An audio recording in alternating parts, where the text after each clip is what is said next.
So this is our weekly reading of the Gospel of Sri Ramakrishna, which is the English translation of the Bengali Sri Sri Ramakrishna Kathamrita. It's a very remarkable spiritual document. The other stuff that we study, Vedanta texts, which is wonderful. But when you study a text, when you study a philosophy, a system, it's very neat, geometrical almost. But on the other hand, when you look at the life of a spiritual seeker, of a spiritually enlightened person, that has a really special value, especially someone as remarkable as Sri Ramakrishna.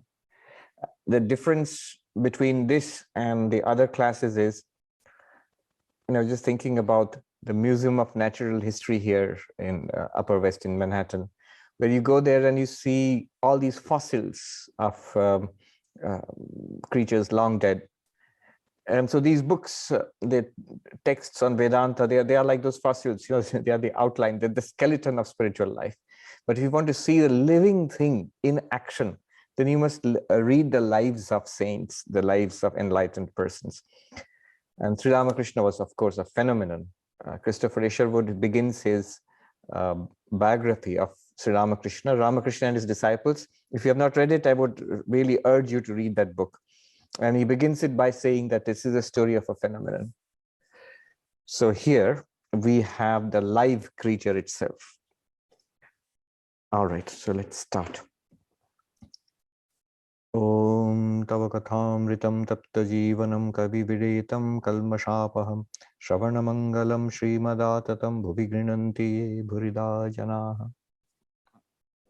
And I've said often in the past, so this class is not like the other classes here. It's not so much that we are learning a particular system as we are reading this text together. So I'll read, you comment, questions, observations, everything is welcome. So in this book, we are on page 111 in my copy. This is chapter 4, and the title of the chapter is Advice to Householders. And the date we are reading, we're beginning chapter 4. The date is 13th August 1882. You remember we just concluded a long chapter of Sri Ramakrishna's meeting with Vidyasagar, Ishwar Chandra Vidyasagar. So that was a very remarkable meeting of two giants of 19th century Bengal at that time. Now, this is in Dakshineshwar itself, in the Kali temple of Dakshineshwar. 13th August 1882.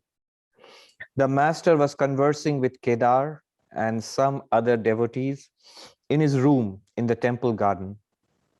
Kedar was a government official and had spent several years at Dhaka in East Bengal, where he had become a friend of Vijay Goswami. The two would spend a great part of their time together talking about Sri Ramakrishna and his spiritual experiences. Kedar had once been a member of the Brahmo Samaj. He followed the path of bhakti. Spiritual talk always brought tears to his eyes. It was 5 o'clock in the afternoon. Kedar was very happy that day, having arranged a religious festival for Sri Ramakrishna. A singer had been hired by Ram, and the whole day passed in joy. The master explained to the devotees the secret of communion with God. Master, with the realization of sat-chit-ananda, one goes into samadhi. Then duties drop away. Suppose I have been talking about the ustad. Ustad means the music expert, the music expert. Suppose I've been talking about the ustad and he arrives. What need is there of talking about him then? How long does the bee buzz around? So long as it isn't sitting on a flower. But it will not do for the sadhaka to renounce duties. He should perform his duties such as worship, japa, meditation, prayer, and pilgrimage. If you see someone engaged in reasoning, even after he has realized God, you may liken him to a bee, which also buzzes a little, even while sipping honey from a flower. The master was highly pleased with the Ostad's music. He said to the musician, "There is a special manifestation of God's power in a man who has any outstanding gift, such as proficiency in music." Musician, "Sir, what is the way to realize God?" Master, "Bhakti is the one essential thing. To be sure, God exists in all beings. Who then is a devotee? He whose mind dwells on God. But this is not possible as long as one has egotism and vanity. The water of God's grace cannot collect on the high mound of egotism. It runs down. I am a mere machine. To Kedar and other devotees, God can be realized through all paths. All religions are true. The important thing is to reach the roof. You can reach it by some stone stairs, or by wooden stairs, or by bamboo steps, or by a rope. You can also climb up by a bamboo pole. You may say that there are many errors and superstitions in another religion. I should reply, suppose there are. Every religion has errors. Everyone thinks that his watch alone gives the correct time. It is enough to have yearning for God. It is enough to love him and feel attracted to him. Don't you know that God is the inner guide? He sees the longing of our heart and the yearning of our soul. Suppose a man has several sons. The older boys address him distinctly as Baba or Papa, but the babies can at best call him Ba or Pa. Now, will the father be angry with those who address him in this indistinct way? The father knows that they too are calling him, only they cannot pronounce his name well. All children are the same to the Father. Likewise, the devotees call on God alone, though by different names. They call on one person only. God is one, but his names are many. It's a beautiful dialogue. Sri Ramakrishna is talking to devotees here. You see that, going back to the beginning of the reading, so they were all members of the Brahmo Samaj. Kedar had been a member of the Brahmo Samaj, Vijay Goswami also, and others. And that was a reform movement in late 19th century Bengal, a reform movement of Hinduism. That's relevant because later on when he talks about saying that there are so many superstitions in another religion, I mean, so the Brahmos would say that the Hindus have things like, image worship or superstitions. And his reply was, so what if there are? Now, Sri Ramakrishna is saying, with the realization of sat-chit-ananda, one goes into samadhi, then duties drop away. Suppose I've been talking to the Ustad and he arrives, what need is there to talk about him then? How long does the bee buzz around? So long as it isn't sitting on a flower. But it won't do for the sadhaka to renounce duties. See, here the translation, duties, is slightly misleading. The correct translation would be what Sri Ramakrishna intended, I think, would be spiritual practices. Even the Bengali also is not very precise. In Bengali, Sri Ramakrishna uses the term karma, action. So he says, with the realization, with enlightenment, with the realization of sat-chit-ananda, with the realization of Brahman, one goes into samadhi. Then your spiritual practices drop away. And you see, then it matches. The duties drop away. It's a little vague there. If you say spiritual practices drop away, because then he gives an example. Look, the music master has come. Before he came, we were talking about him. But when he has come, what's the need of talking about him? He's right there. So before becoming enlightened, we were practicing various spiritual practices. And now that you have found the reality itself, it's real to you. God is real to you in whatever path you are practicing. You feel the presence of God, or if you're practicing, on the path of non-duality, You realize your true nature, that I am, that existence, consciousness, place. This is what Sri Ramakrishna calls sat-chit-ananda lab. So a realization of Brahman. Once you realize that, then the practices that you are doing to realize that, those are not necessary, because the reality is already present before you. And also it tallies with what he says next. It will not do for the sadhaka to renounce duties. And then what are those duties? He should perform his duties, such as worship, japa, meditation, prayer, and pilgrimage. So these are actually spiritual practices. These are not duties like, your job description in the office or your work at home. It's not quite like that. Though that might be included in the larger picture, but specifically, I feel Sri Ramakrishna meant spiritual practices here. Often in the Gospel of Sri Ramakrishna in original Bengali, when the word karma is mentioned, it doesn't mean all sorts of karma. It means what we consider as spiritual practice. Your japa, your worship, your chanting, your devotional singing or prayer, meditation, and Vedantic inquiry. Vedantic inquiry is very much included in that, because you'll see Sri Ramakrishna next, he says, if you see someone engaged in reasoning even after he has realized God, one may liken him to a bee, which also buzzes a little even while sipping honey from a flower. So notice, he uses reasoning. Which path is the path of reasoning? In the Bengali original, it's vichara. It's the path of jnana yoga, the path of Advaita Vedanta. So Sri Ramakrishna is making a sweeping statement, including all paths here. He has mentioned meditation, he has mentioned japa, he has mentioned ritualistic worship, even prayer, pilgrimage, all of that, all of which are devotional practices. But again, then he talks about reasoning. So you have realized God, why are you reasoning after that? And of course, there are many masters who do that, even enlightened ones, they do that reasoning for multiple reasons. One might be to teach others. So you have found it yourself. Now you are using the same techniques which helped you, or many other techniques which you may not have used yourself. Now you can deploy them. That's the beauty of finding the reality. Once you found it, once you know what it is, multiple methods become open to you. You may have reached it in one way, but all other ways now they immediately make sense to you. You can now guide people through multiple ways.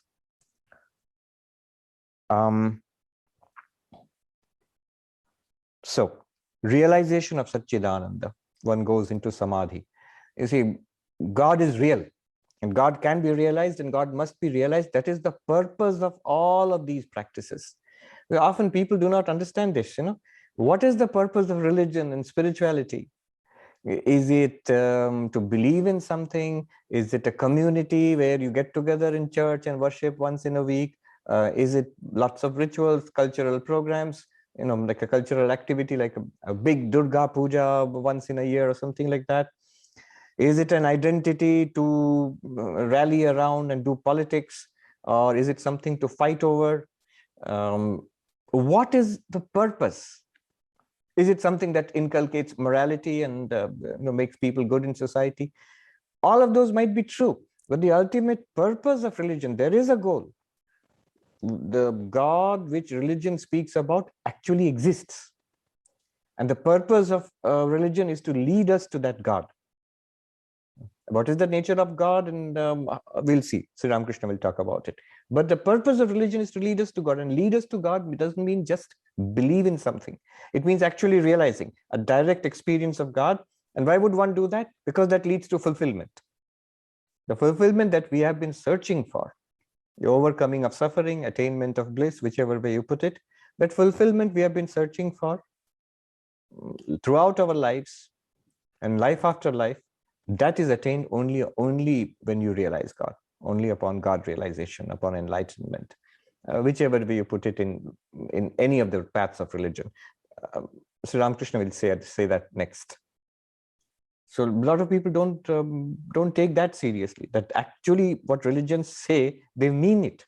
They mean that God exists.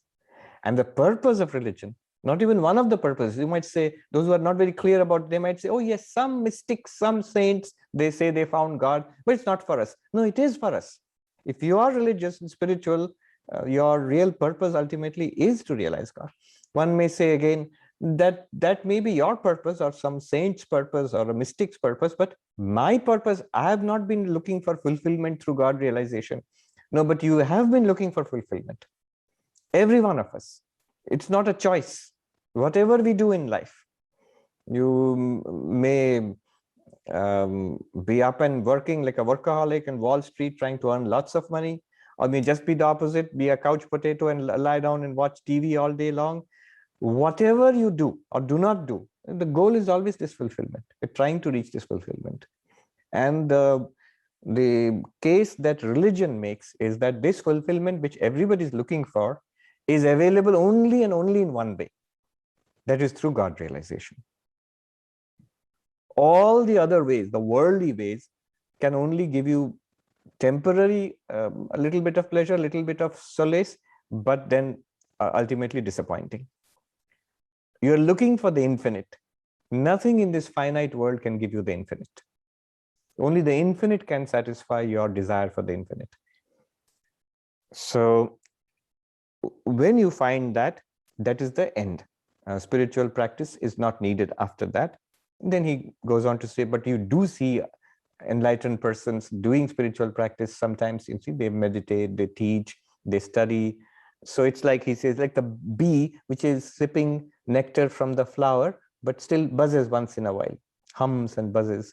It might be just out of the joy, expressing the joy of enlightenment, of divine communion, or it might be to teach, or often both.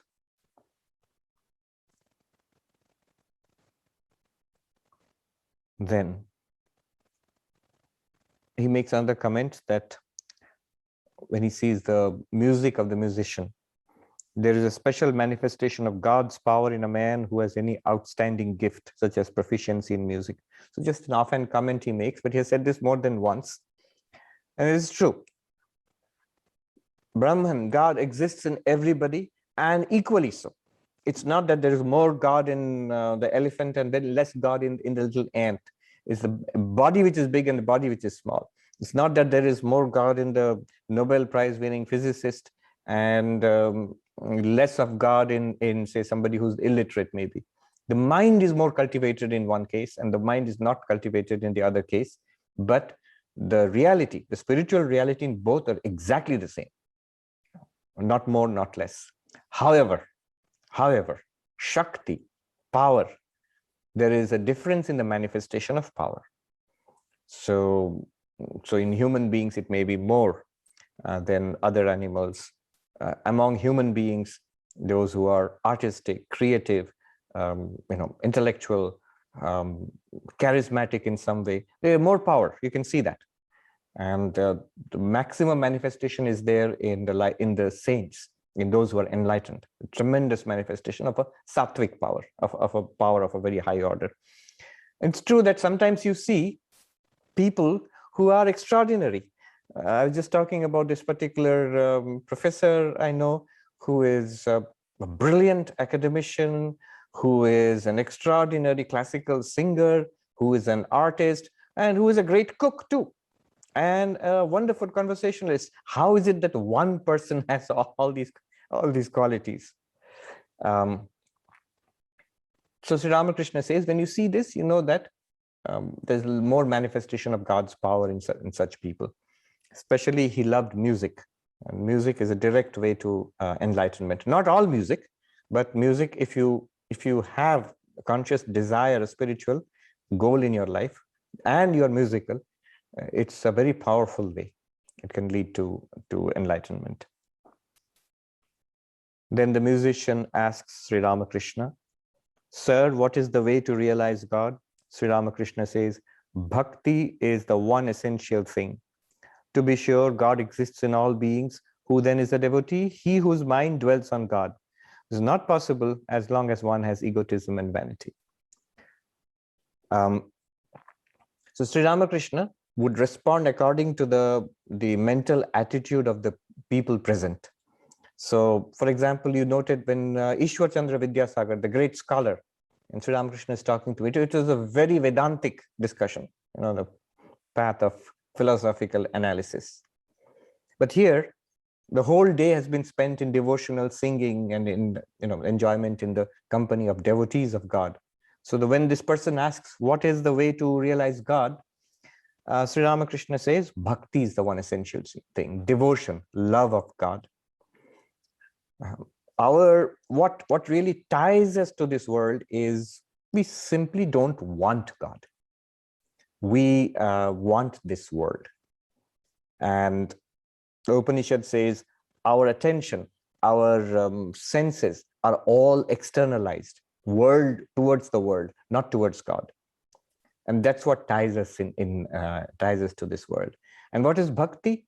Bhakti is taking the same attention, the same desire, which flows in 100 different streams to the world, to collect it all and make it flow in a powerful stream Godward. It's the same power, it's the same psychological energy, taken away from the world and poured out towards God. So when we really want God, when you love God, want God, and there you see, wanting enlightenment, there you see the special power of bhakti.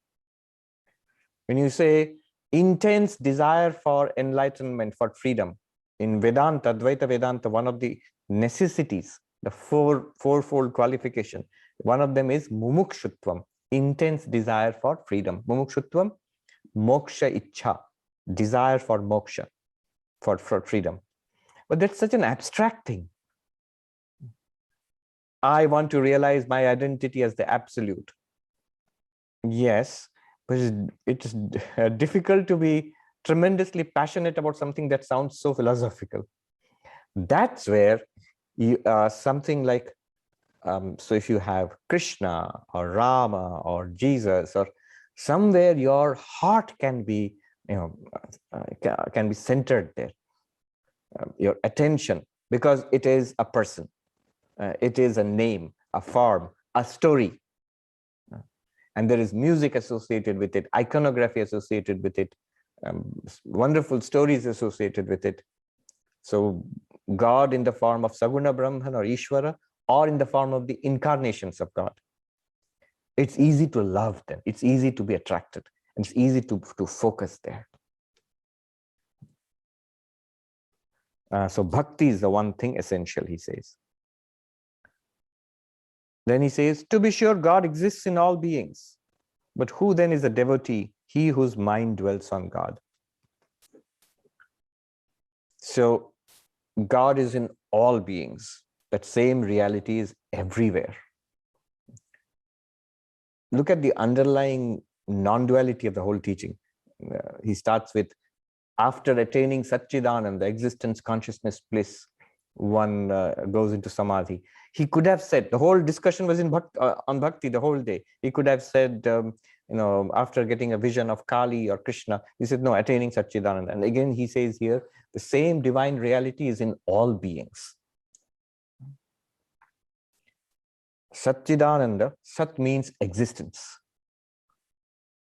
So where is God? Whatever exists, God is there. What exists, whatever you consider to be real. Why do you consider anything to be real? Because it exists. If it exists, then God is right there, because that's the very existence of that thing. It's like saying, where is gold? In all the gold ornaments. Whatever ornament is made of gold, gold is there. They say, it's nature of existence. Once you realize I am that existence, your own existence becomes, the word is avirodha. Avirodha means limitless, barrierless. There is nothing that you are afraid of anymore. Nothing that you hate anymore. Nothing that you resist anymore. Because everything is that same divine reality. Whom do you hate? Somebody different. Something different from you. What do you resist? What do you consider to be different? That's something other than me. But if your existence yourself, if your real nature is sat, existence, what is other than you? Whatever you consider in the universe, living, non-living, men, women, sky and earth and fire and wind and water. None of it is other than you, because they all have existence. That existence you identify immediately with everything. So your existence becomes, the word is avirodha, without resistance, without limit, without fear, without any anxiety. Wherever you are, with whomever you are, in whatever situation you are fulfilled. You are without any anxiety whatsoever. You are absolutely relaxed. Chit, consciousness. Not that only this little spark of consciousness which I think myself to be. We say, I understand consciousness. This body, mind, I'm aware, that is consciousness. No. It is the one consciousness illumining all bodies and minds, illumining this entire universe. Whatever appears anywhere in anybody's experience, anybody's thought, anybody's conception, that is all illumined by the one consciousness which you are. Then ananda, bliss, fulfillment. This complete fulfillment which cannot increase, cannot decrease. It's infinite, always there, effortlessly so. So this is sat-chit-ananda. This avirodha, limitless existence. This always the sun-like light, always blazing forth. In consciousness, it's always daytime. There's no night there. That's always shining. And this effortless fulfillment, limitless fulfillment. Wherever you are, with whomever you are, in whatever condition you are, you're fulfilled. Paramananda, absolutely in bliss and relaxed. That is Satchidananda. And that's there everywhere, he says. Then if it's there everywhere, in everybody, it's also there in me, then why don't I know it? And he says, Bhakta, devotee. Who is a devotee? It's not enough that God is everywhere. It's not enough that the same divinity is everywhere. What more is required?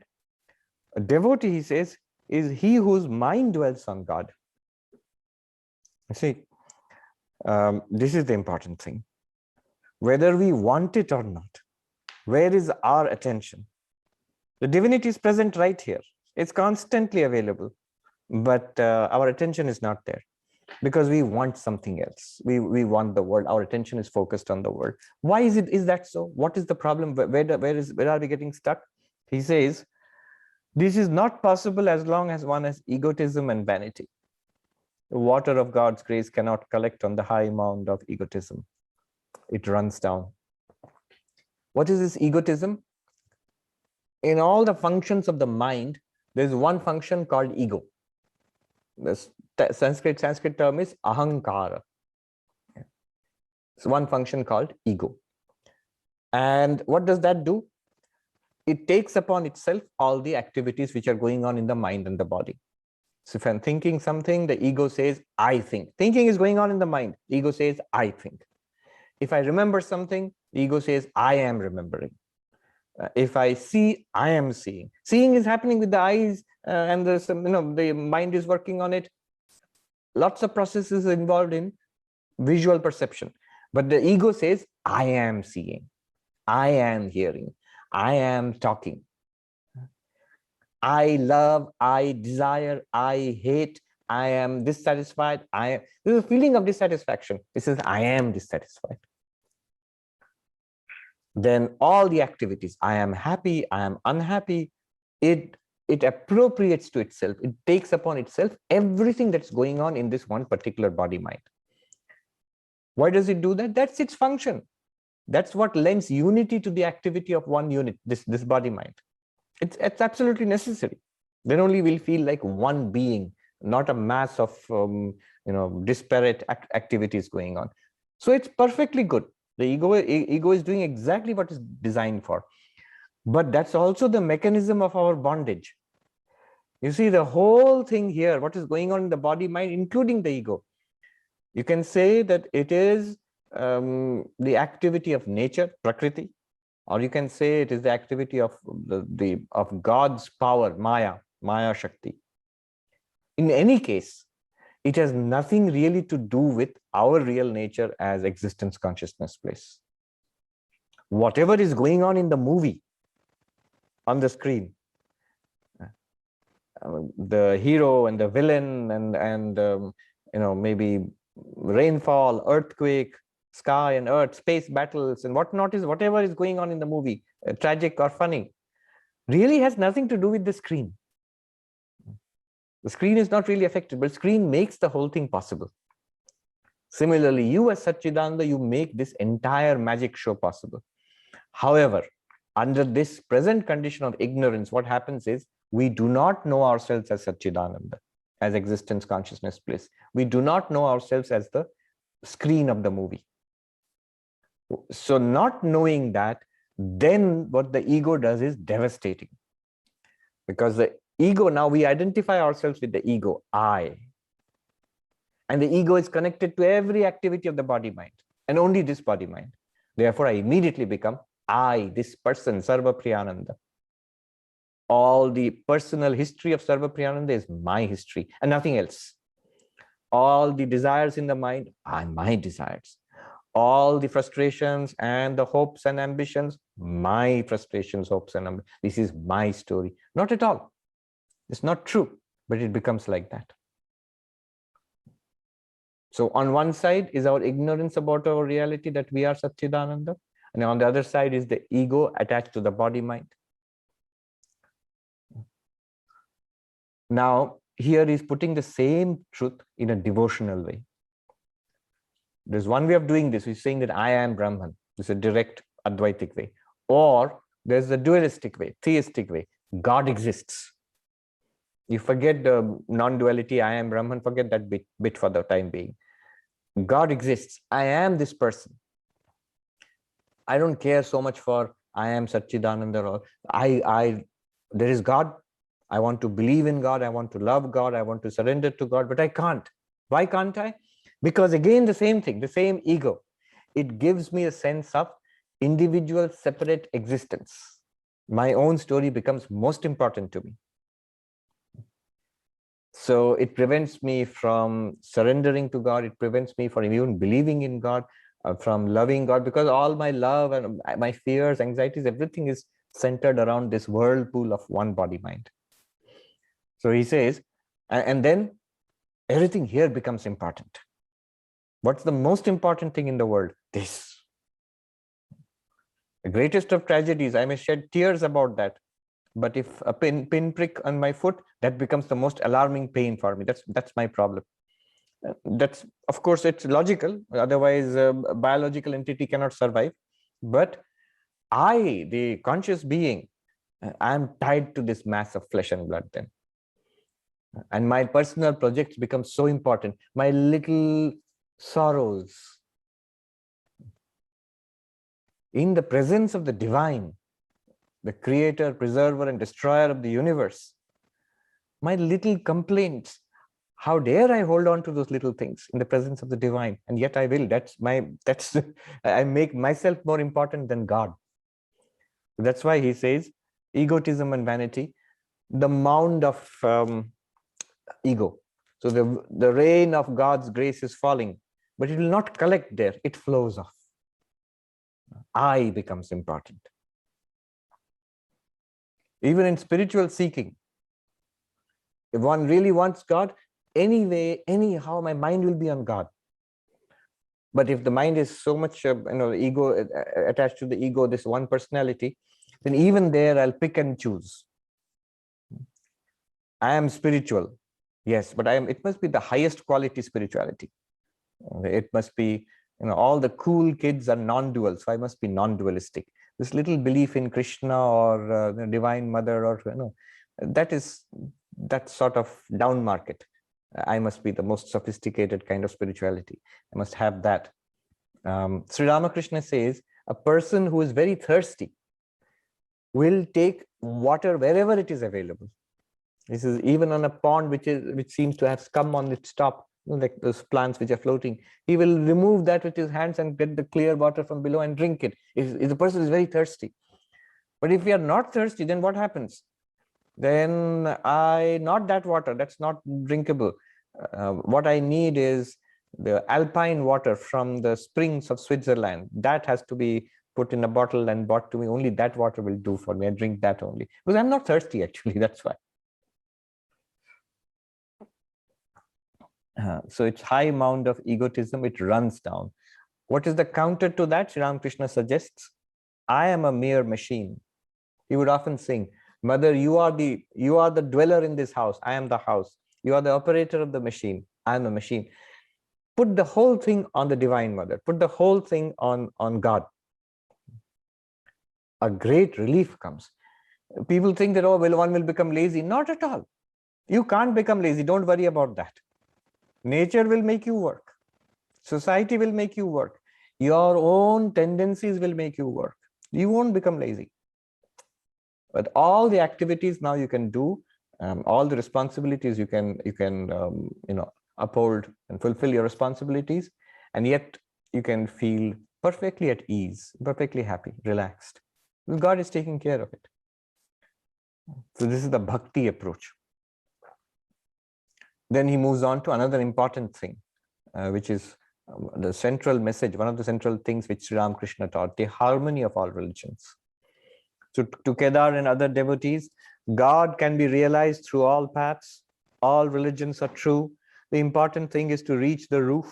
You can reach it by stone stairs or by wooden stairs or by bamboo steps or by a rope. You can also climb up by a bamboo pole. So God can be realized through all paths. All religions are true. We accept it very simply, especially in Hinduism. One reason is there is such a vast diversity of paths and practices within Hinduism. So you've been brought up to respect all of that. Therefore, if anything, you're exposed to something new, Islam or Christianity or something, your automatic response is to say that this also is another path. This also is the glory of God. You can see God in not only in Krishna and Rama, in the Divine Mother, or Ganesha and Shiva, in the form, with form and without form, but also in the Allah of the Muslims, in the Father in heaven of the Christians, and in the Jehovah of the Jews. You can do that. There doesn't seem to be any problem there. In fact, there is this new pushback in the new political climate in India. So we, as in the Ramakrishna order, we are criticized as saying that, oh, you people, you keep on saying all religions are the same, all religions are not the same.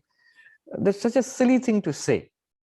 First of all, look at what Sri Ramakrishna is saying. At no point does he say all religions are the same. What did he say? All religions are true. Obviously, all religions are not the same. In fact, he says they are different paths. All religions are true. In what sense are they true? They are all true because they all work. What do you mean they work? Consider all religions to be paths. How can all religions be true? Just how can they be different and true? It's simple truth, but many people don't understand it. Especially I've seen in this country, in the United States, people come up and say that, but truth is one. How can you have many, many truths? Do you consider that the ultimate reality, God, Brahman, whatever you call it, that is the truth. The religion itself is not the truth. You see, what is important? Is Christianity important or the God of Christianity important? Is Vaishnavism important or Vishnu important? Is Shaktaism important or the Divine Mother important? So you treat the religions as paths. Sri Ramakrishna says they are paths. They take you to a goal. They are means. They are not the end. The well-known scholar, theologian, John Hick, he says that the religions of the world are like planets revolving around the central sun of God. God is like the sun. They are planets which draw light and warmth from them. The religions are not the center. They are whirling around one center, which is God. So the ultimate reality. So Sri Ramakrishna liked this metaphor of a path, different paths. So notice when you say path, multiple things come to your mind. The path itself is not important. The goal is important. Number one. So path means there is a destination, somewhere you want to go. Religion is a path means God is the goal. Not only that, the paths are different. And you are not upset why paths are different. There are multiple paths to the same goal. Would you get upset if there are multiple, if Google Maps and what's the other one, Waze, and What's the other one? The apple has one map. So if they show you different paths, do you get upset? No. You know, it's the very nature of a path to be different. Not only that, some of the paths may be convenient to some people. Depending on who you are, where you are, you want to get there, one path may be more convenient. Similarly, one religion may be more convenient for you. Maybe it's in your culture. Maybe it matches your mental makeup, your emotional makeup. It matches that. And so it is more convenient for you, better for you. It appeals more, it's more living to you. That does not mean others are false. That does not mean that it will not lead you to the goal. It will lead you to the goal, and the others also will lead you to the goal, though they are very different from you. So difference is also, so at no point is Sri Ramakrishna or we are ever saying that all religions are the same. That's ridiculous. Nobody's saying that.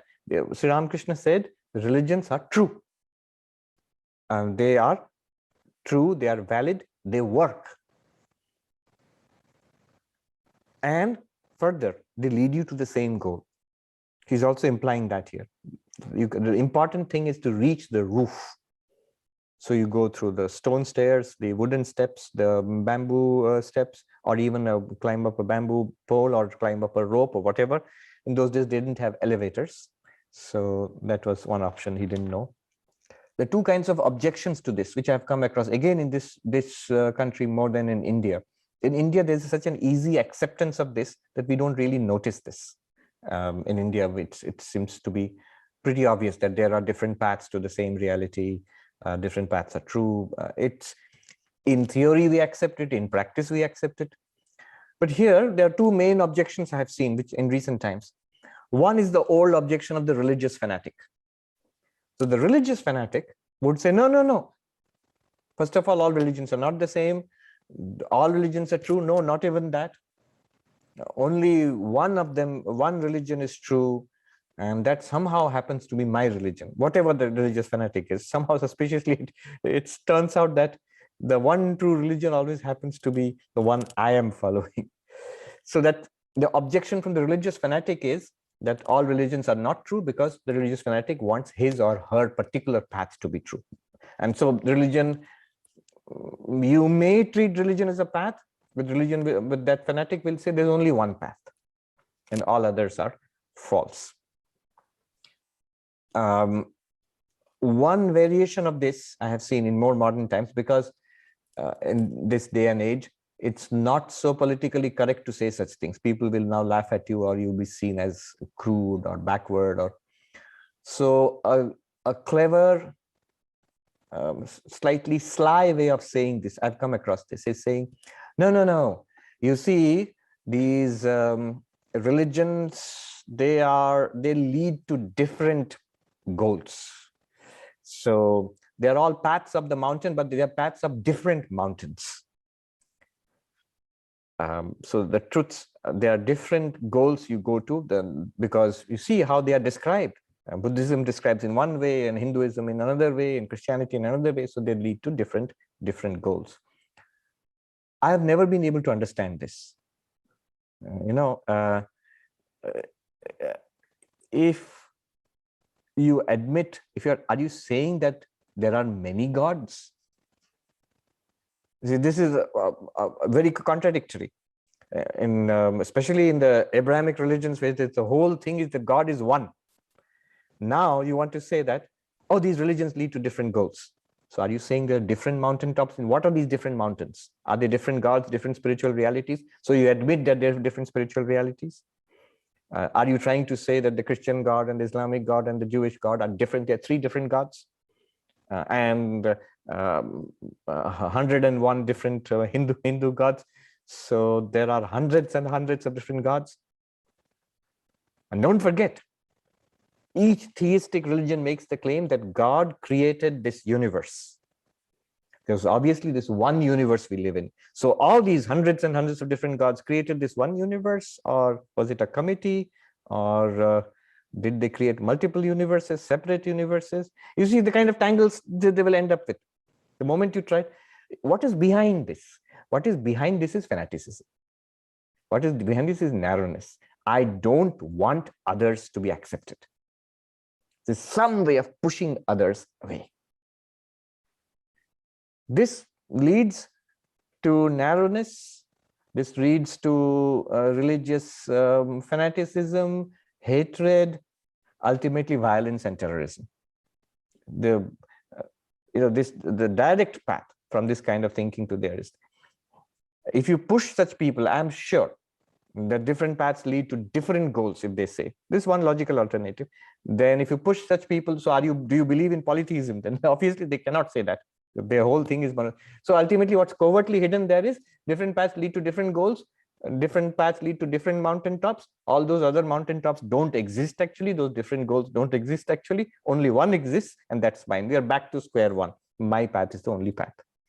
So this is one group of people who reject this teaching, that all the religions are true and they lead to the same goal. This is one group of people.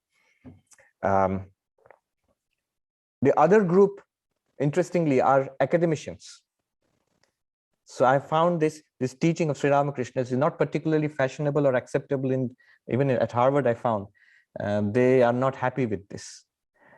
Not all of them, some of them, only some of them. In faculties of religion, in theology, in philosophy also. Why? Actually, it's not very difficult to understand why. Because academicians thrive on difference.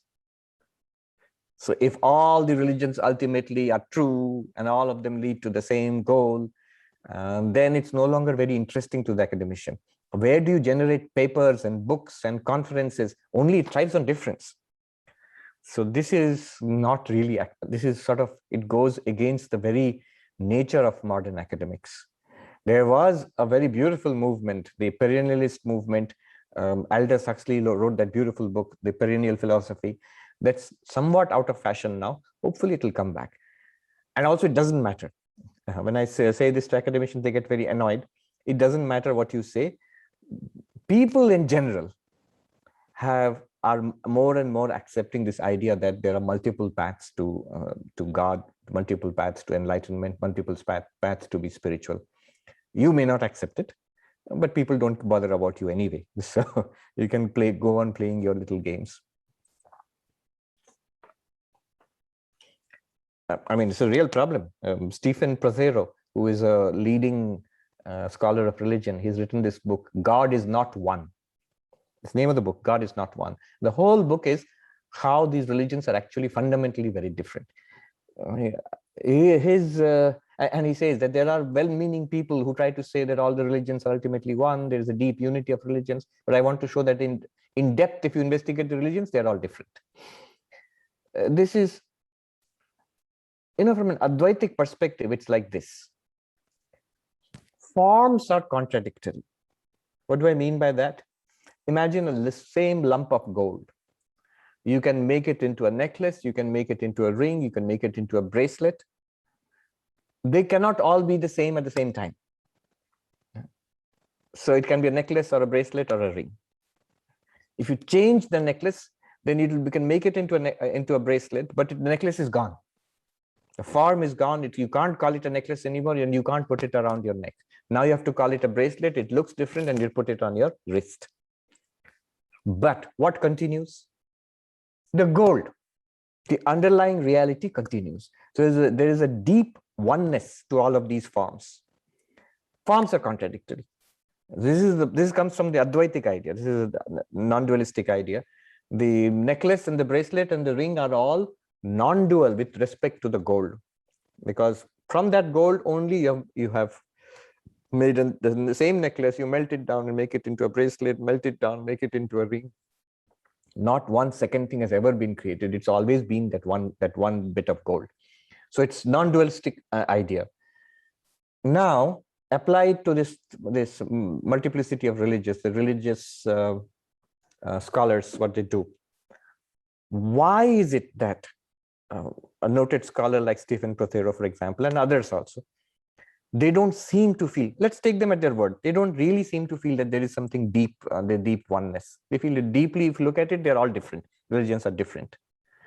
Now tell me, what are they looking at? Are they looking at form or substance? Are they looking at the ornament or at the gold? They're looking at the ornament. It is true at the level of form. They are different. Obviously, they're different. The conceptions are different. The names are different. Sri Ramakrishna will say different names are used, but they all mean the same thing. They all point to the same reality. The moment you say names are different, that means the conceptions are also different. The theologies are different. The philosophies behind it are different. So does it mean if the theology is different, philosophy is different, names are different, conceptions are different, does it not mean then what we mean by that is different from what you mean? Not necessarily. Not necessarily. That's the thing.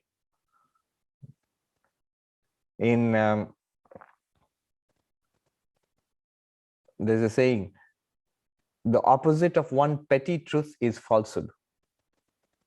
Opposite of a petty truth is falsehood. The opposite of a great truth is another great truth.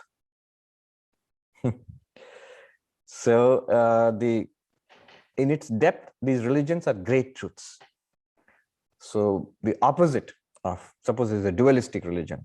It says ultimately personal God is the ultimate reality and you are the devotee. You love God and that's it. Another one which says you and God are one reality. It's a non-duality. They seem to be completely opposite. And the scholar of religion will say, look, they're opposite in depth. At its core idea, they're different. But this idea, which I'm talking about, it says they may seem to be in their formulation, but they're still talking about the same reality. This is something not too difficult to grasp, actually. So it is because of some other motivation, either religious fanaticism or the need to publish papers and books. So one of those reasons which is preventing them from seeing this truth. Another objection might be, obviously we can see there are problems with religions. There are obvious superstitions. Look at Hinduism. Clearly they worship idols, images of God. That's not good. God is formless. You're worshiping God with form. Or something else. When the multiple problems, one can easily find problems. Swami Vivekananda said, anybody who criticizes a tradition from the outside is mischievous. Is either ignorant and mischievous, and often both. It's really to understand a tradition, something that has nourished millions of human beings through centuries, millennia. It can't be bad. It's not only good, it has to be deeply true and spiritual. And so one should always try to see it from the perspective of the practitioner and the believer. So won't you call a superstition? Something that's obviously false, won't you call it out? Sri Ramakrishna says, why? You may say that there are many errors and superstitions in another religion. I should reply, suppose there are. Every religion has errors. Every religion has errors. Look at this. Who is saying this? Sri Ramakrishna, who said every religion is true. Every religion is true. Now what is he saying? Every religion has errors. So isn't he contradicting himself? No. The errors are at the level of what you might call errors, superstition. You don't like these teachings. They are at the level of form. The distinction I made between form and substance, ornament and gold, they are at the level of the ornament. You don't like it in this particular ornament? No. You like that ornament? Yes. Remember, it's the same thing. What you don't like as a necklace, and you said, I like the bracelet, it's exactly the same thing. Literally the same gold has been melted and made into your favorite bracelet and not the necklace which you hated. That's what Sri Ramakrishna is trying to say. Beyond language, beyond conception, there is one reality which transcends all our ability to speak it and think of it, and that reality is God, not what you conceive of and what you speak. So in Vedanta you say avang manasa gochara, beyond speech and beyond conception, beyond mind and beyond speech. Every religion has errors.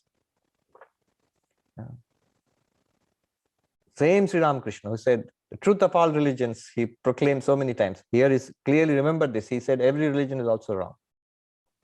Then he goes on to say harshly, everyone thinks that his watch alone gives the correct time. His watch alone gives the correct time.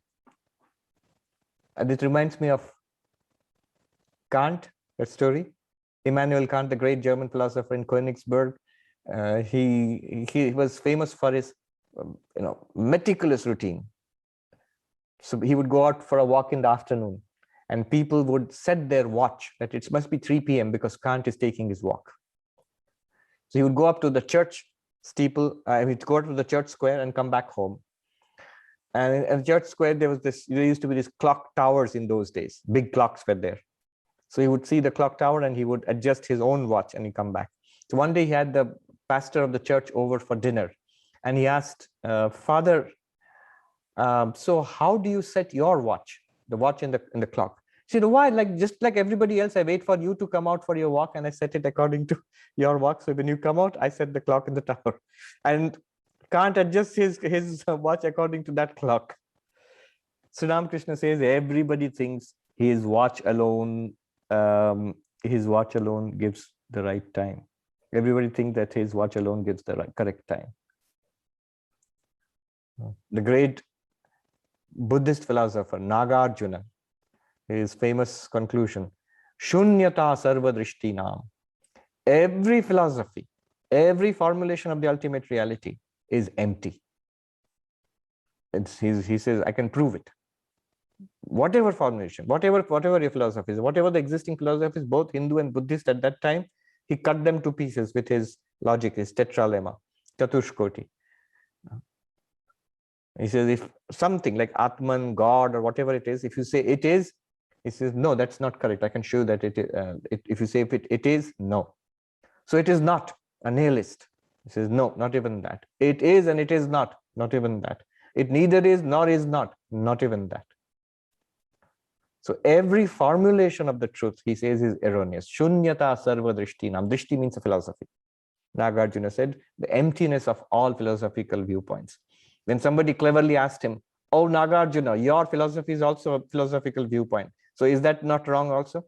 And then Nagarjuna replied that, if I did say something, then it would be erroneous, but I'm not saying anything. He's just waiting for you to say something and he'll prove you wrong. That's all.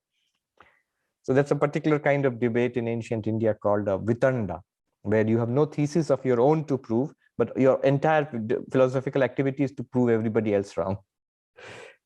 You might think that that's so mean. Sri Ramakrishna himself is saying that here in a certain way. He says that every religion has errors. So what? And then he says, it doesn't matter. Why doesn't it matter if you have errors? See, our tendency is, if you admit it as error, let's correct it. Like the Brahmos were doing. He was talking to the Brahmos or ex-Brahmos that the Hindus worship images. That's wrong. God has no form, obviously, so the Hindus are idolatrous and superstitious. Let's correct it. The whole idea was a reform. We'll give lectures, publish papers, and tell people. They used to make them sign vows that I will not worship images. That story is there. Rakhal, Swami Brahmananda later, and Swami Vivekananda, Narain, they had signed that. And when Narain saw Rakhal going into the Kali temple of Dakshineshwar, following Sri Ramakrishna, he started bullying Rakhal that you signed, you will not go to a temple and worship an image. Why are you doing that? Sri Ramakrishna scolded Narain, Vivekananda. Leave him alone. That's his attitude. So he says, why doesn't it matter if there are errors? Because he says, it's enough to have yearning for God. It is enough to love him and feel attracted to him. Because God is our inner guide. God is aware of what is there in our heart. I love God. I want to realize God, whether I see him as Krishna or Christ, whether I see him as Kali or Vishnu, or I don't believe any of that. And I know that God is the one existence consciousness bliss shining forth. And I'm completely convinced that this is the highest philosophy, non-dualism. And I have got Gaudapada and Shankara to blast anybody who comes even close to me. God smiles at all of that. And he says, as Swami Vivekananda said, that an ounce of practice is worth 20 tons of tall talk. So here, an ounce of love, genuine love for God, is worth all kinds of philosophies and arguments and publications and papers published and books published. So he gives the beautiful example of a man who has several children, and some are grown-ups, they can call him Papa or Baba, and others can only say Ba or Pa. But the man loves all of the children equally. It makes no difference to him whether somebody can address him properly or indistinctly. Okay, let's look at the chat. Prabir Babu says, why don't we systematically study Leela Prasanga? That is really a very good book. Very deep book. It's written by Swami Sarvapriyananda, a profound study of the life and teachings of Sri Ramakrishna. Here it is the conversations of Sri Ramakrishna, but there the life story of Sri Ramakrishna and the teachings of Sri Ramakrishna and an analysis of that from the perspective of somebody who is obviously an enlightened person. Yes, maybe one day. We used to do that as novices. We had a teacher, Jagadish Maharaj, Swami Nirantaranandaji. He had done a thorough study of the Leela Prasanga and he used to teach us. So maybe one day. Raphael says, with enlightenment, would it be correct to say that it's not personally, that personality dissolves, but it's seen as unreal? Correct. That is the dissolution of the personality. What's the dissolution of the blue color in the sky? Just realizing that the sky is actually not blue, it just looks like that. What's the dissolution of the movie in the screen? It's not switching up the movie, realizing that the movie is a movie. So that's the realization of the falsity, that it's an appearance, that is called dissolution. I ask because Sri Ramakrishna, a distinct personality, is different from Sri Ramana Maharshi, different from Sri Nisargadatta. All of them were fully realized souls. Absolutely. It's an important thing to take away from today's class. Raphael has made an important point. Because you all become enlightened, because you've all realized Brahman, does not mean that you'll become, what are they called? Cookie cutter. They are all exactly the same. They all look the same. They talk the same. Not at all. You would still retain enormous diversity. The stamp of whatever was there in the past, your cultural background, your spiritual practices, whole makeup of your mind, that will continue. Just because you realize that the necklace is gold and the bracelet is gold and the ring is gold, will they all become an indistinguishable mass of gold? No. Necklace will continue to be a necklace. It will look like a necklace. You can call it a necklace and you can wear it like a necklace, but you know it's the same gold. Similarly, so all differences will still appear. Just because you realize the movies are not real, it's only the screen appearing in all those pictures and sounds. So will the tragedy and the comedy and all everything get mushed together into a mess? No. The tragedy will remain a tragedy, a comedy will remain a comedy, a science fiction movie, a science fiction movie. They will all remain distinct. Nothing will be disturbed. But you realize that they are movies. They are appearances of the same screen. So yes, enlightened persons are very distinct. They will remain different. When we attain enlightenment, we will also be unique and different in our own way. Although our realization will be, even the realizations will not be the same, but it will be about the same reality. That the one reality of the universe, that is Brahman or whatever you call it. Sangeeta says, Swami Vivekananda said, the greatest aid to this practice of keeping God in memory is perhaps music. The Lord said to Narada, the great teacher of bhakti, I do not live in heaven, nor do I live heart of the yogi, but where my devotees sing my praise, there am I. Yes, very beautiful saying from Swami Vivekananda. Alpana says, even after enlightenment, the first person experience still continues with one body mind. Yes. So when we say, but reality is accessible, does it mean one can experience detachment at will from this body mind state of samadhi? Yes, but that body mind is also the same reality. You see, when you realize that the necklace is gold, you don't have to smash the necklace into a lump of gold. It can remain exactly a necklace. A bracelet can remain exactly a bracelet, and every bit of it will be gold. Similarly, body mind appears, but after non-dual realization, it is only Brahman which is appearing not only as this universe, but as this physical body with the hair and blood and bones. They're all appearances in one existence consciousness bliss, in one sat-chit-ananda. As appearing as the body, you are nothing but Brahman. Appearing as every in-breath and out-breath, you are nothing but Brahman. Appearing as every emotion, every memory, every desire, every up and down of the mind, you are nothing but the same Brahman. Appearing as the blankness of deep sleep or the complete peace of samadhi, you are nothing but the same Brahman. At the physical level, at the subtle level, at the causal level, they are all appearances of one reality. That's enlightenment. Brinda says, what is the difference in state of mind between samadhi and sushupti? Very big difference. In samadhi, You're still awake. The mind is awake, but not in the waking state. Mind has not gone to sleep. Mind is not covered in ignorance there. Raphael says, isn't the goal of religion different? The goal of Christianity seems very different from the goal of... Yes, it is put in different language.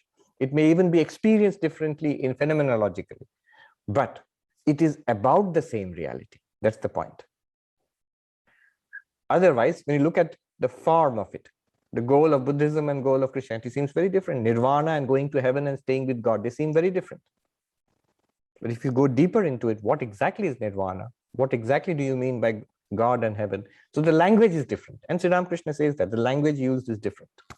Otherwise, what happens is at this point, then you will say all the religions are different, and then truth cannot be many. One of them must be true, and therefore this one is true. It's either mine or this particular religion is true, and everything else must be false.